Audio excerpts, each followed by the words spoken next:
This is Royal Cemetery above Belfast, and this is the final resting place of two murdered RUC officers, both murdered in the same incident. You can see here James William Blakely and then William Henry Murtagh. They were both murdered by IRA terrorists and both shot from behind whilst on an RUC foot patrol in the same incident, and on the 6th of February 1976.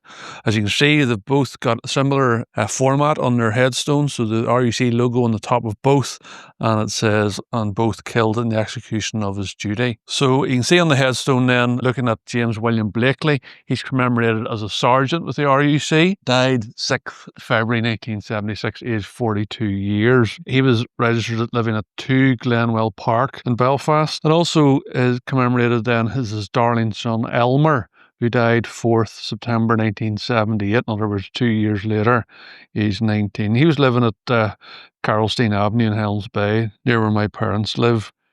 And on the neighbouring grave then, William Henry Murtagh is recorded as an inspector. He was living at 48 Cumberland Road in Dundonald when he died, and he was aged just 31. So again, these two murdered police officers, both killed in the same incident in the Cliftonville Road here in Belfast, and buried side by side in very similar headstones here in Royal Cemetery, where sadly many of the RUC officers, more than 300 RUC officers murdered during the dark days of the Troubles, many of them are buried here in Roselawn. But this is relatively unusual when these two gentlemen are buried side by side.